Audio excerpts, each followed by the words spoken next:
Entre nous cultures.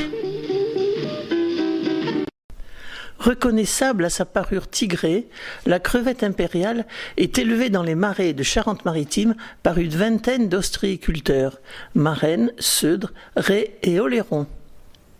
La crevette impériale se caractérise par une chair ferme aux arômes marins. On la retrouve de fin juillet à fin novembre chez les ostréiculteurs habilités. Wilfried Tortillon, ostréiculteur à la Tremblade, nous en parle. La crevette, c'est le bonheur des pêcheurs à pied. Mais la crevette impériale, on n'en trouve pas sous les rochers. Non, la crevette impériale, vous n'en trouverez pas sur les rochers, vous ne pourrez pas aller les pêcher. C'est une production qui se fait ici sur notre territoire charentais, en grande majorité dans les marais qui peuvent se situer sur la Seude, sur l'île de Léron, à remonter jusqu'à l'île de Ré. Ils peuvent produire un petit peu en Vendée, qui sort de notre territoire à nous. Donc c'est de la crevette d'élevage. C'est une crevette d'élevage. C'est une pénéidée. On retrouve la même famille, cette même famille sur Madagascar. On peut la retrouver aussi en Afrique, on la retrouve en Asie. Donc par contre, on a une espèce qui est une espèce issue de la même latitude que nous, qui vient du Japon. Donc ça s'appelle Peneus japonicus de son nom scientifique. Et donc c'est élevé dans nos bassins. On a 2 écloseries en France. Peut-être 3 bientôt. Donc 2 sur nos territoires, une qui est en cours et la deuxième sur notre territoire. Une à Mornac, une qui est en création sur Marennes ou quasiment bien développée, et une qui se trouve à Leucate, sur la Méditerranée. Donc ces 3 écloseries nous produisent des larves. Qu'on va pouvoir mettre directement soit dans nos bassins, soit pré-grossir par la suite. Donc l'élevage se fait en grande majorité en extensif pur, c'est-à-dire à très très faible densité au mètre carré. On va parler de une crevette au mètre carré au départ à 4 crevettes au mètre carré maximum. Voilà, c'est vraiment un élevage à très très faible densité pour avoir le plus beau produit et une qualité de chair qui soit irréprochable. Et ça mange quoi, une crevette ? Alors la crevette, en fait, elle va se nourrir de ce qu'elles peuvent trouver au fond des bassins. Donc elle peut manger des micro-vers, des tubifex, ce qu'aiment les pêcheurs pour aller à la pêche au bar. La crevette, elle aime ça aussi. Donc on a ces micro-vers qui se développent au fond des bassins. Et donc elle va commencer par se nourrir de ça. Elle va aussi chasser les larves de moustiques qui peuvent se développer sur un bord de bassin ou autre. Donc elle va se nourrir principalement de ces bassins-là. C'est un peu détritivore, c'est omnivore.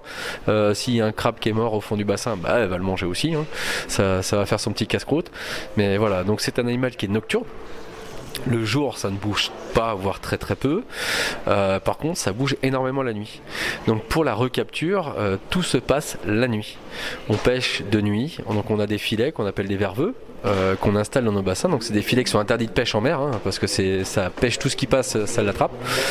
On va pêcher donc nos crevettes avec ces procédés-là. Donc on va ensemencer nos bassins, on va dire de partir d'avril-mai, pour pouvoir commencer les premières pêches vers le 14 juillet.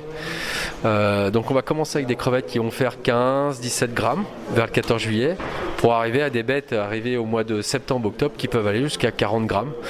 À savoir que si vous mangez que des bêtes qui font 40 grammes, les 3 quarts du temps ce ne sont que des femelles. Les mâles ont beaucoup de mal à passer les 30-35 grammes.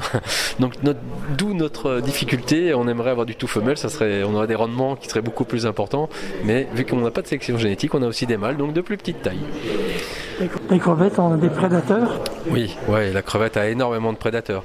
Au début de l'élevage, si une larve de bar rentre dans le bassin, elle risque de se développer plus vite que la crevette, et donc manger la crevette.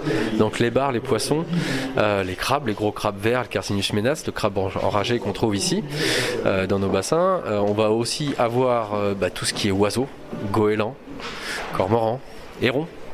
À nous de jouer sur les hauteurs d'eau, sur la filtration des bassins pour éviter justement toute cette prédation. Et que les crabes en fait qui n'ont pas de prédateurs. Ah si, le crabe a des prédateurs. Ah aussi. Tout a un prédateur. L'homme est le prédateur qui n'a pas encore de prédateur, quoique lui-même il est prédateur. Non, le crabe a un prédateur. Le bar par exemple va manger du crabe. la dorade va manger des crabes. Des plus gros poissons en fait attaquent le crabe au moment de sa mue. Au moment où il change de carapace, il devient mou, très fragile, très vulnérable, et s'il n'a rien pour se cacher, il peut être attaqué par un autre crabe carrément aussi, ou un oiseau, ou un autre poisson beaucoup plus gros. Manger des crevettes impériales, vous verrez, le goût est vraiment particulier. On travaille sur du produit vivant, c'est expédié vivant, donc vous avez un produit qui sera ultra frais, et c'est une toute petite production nationale qui représente, à tout casser, une centaine de tonnes, 120 tonnes, je suis pas trop sûr de moi là, mais on est dans ces eaux là, et c'est une toute petite production qui va se faire principalement en Charente-Maritime, un peu en Vendée, un petit peu dans le Médoc, mais c'est principalement chez nous que la production se fait. Merci beaucoup. De rien, merci à vous. Vous avez mis en appétit. Merci. Entre nos cultures,